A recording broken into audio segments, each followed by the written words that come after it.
Baik teman-teman, selanjutnya kita akan mengerjakan soal nomor 7, di mana terdapat sejumlah muatan sejenis yang ditempatkan pada sebuah keliling lingkaran dengan jari-jari R. Jarak tiap muatan pada keliling lingkaran mempunyai jarak yang sama. Yang diminta adalah tentukan gaya yang dialami muatan pertama akibat muatan lainnya. Artinya muatan pertama tersebut akan kita hitung gaya total pada muatan tersebut yang diakibatkan oleh gaya lainnya. Jadi yang diakibatkan oleh muatan lainnya.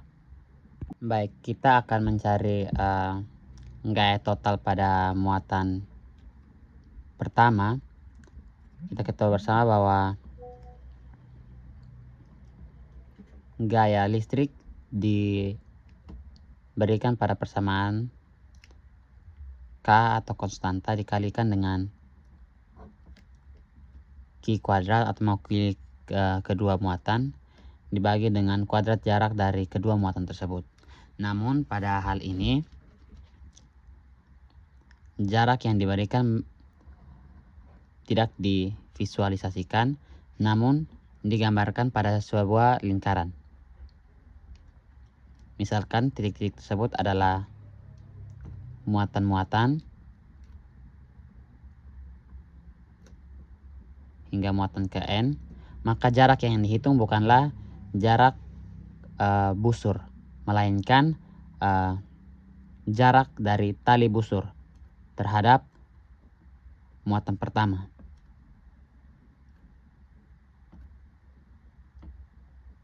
Bukan merupakan panjang dari busur, melainkan tali busur yang merupakan jarak. Sini kita asumsikan jarak dari tali busur adalah D. Nah, pada lingkaran jarak antar muatan sudut bergantung pada sudut antar muatan. Kita ketahui sendiri bahwa untuk mencari sudut pada lingkaran kita dapat menggunakan konsep derajat dan radian. Sehingga untuk mencari sudut antar muatan kita dapat menggunakan persamaan theta sama dengan 2pi per n. N mewakili banyaknya titik-titik atau mewakili banyaknya muatan. Sehingga selanjutnya untuk mencari jarak antar dua muatan pada lingkaran kita menggunakan persamaan D sama dengan 2R dikali dengan sin theta per 2. Dimana kita telah menemukan nilai dari theta yaitu 2pi per n, sehingga kita dapat masukkan 2r sin theta dikali dengan 2pi per n. Ini bisa saja kita balik dikali dengan 1 per 2, sehingga hasil akhirnya jarak antar muatan atau tali busur tersebut dapat kita ketahui menggunakan persamaan 2r sin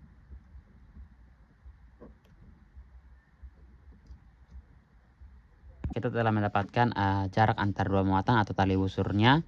Maka daripada itu kita mengganti kuadrat jarak dari kedua muatan menggunakan persamaan D, sehingga untuk mencari gaya total pada Q1 kita dapat menggunakan persamaan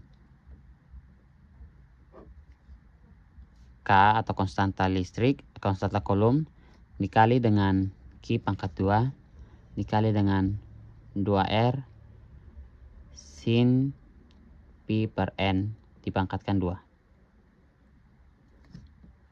Baik, kita sebut persamaan ini sebagai besar atau gaya utamanya. Teman-teman perlu diketahui bahwa pada susunan muatan yang berada pada lingkaran, setiap muatan memberikan gaya Coulomb pada muatan pertama. Besar gaya dari setiap muatan dihitung menggunakan hukum Coulomb. Tetapi arah gaya tersebut tidak semuanya sama karena posisi muatan berada pada sudut yang berbeda. Sudut-sudut tersebut berbeda terhadap muatan Q1. Akibatnya gaya-gaya yang bekerja membentuk sudut terhadap arah radial Karena gaya merupakan besaran vektor, maka penjumlahan gaya tidak dapat dilakukan secara langsung tetapi harus dijumlahkan berdasarkan komponennya. Karena susunan muatan simetris terhadap lingkaran, maka komponen gaya pada arah tangensial saling meniadakan. Untuk setiap gaya yang memiliki komponen ke kiri dan ke kanan mempunyai nilai yang sama besar namun dengan arah yang berbeda sehingga resultan pada arah tangensial menjadi 0.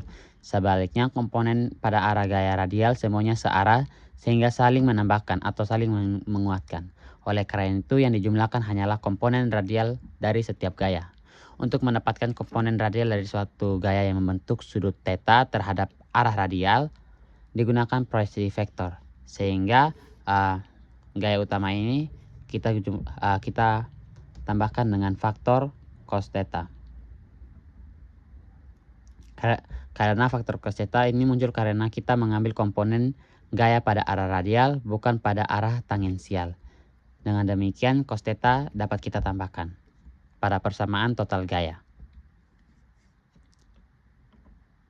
Sehingga kita dapat menuliskan gaya total pada muatan pertama sebagai sigma dari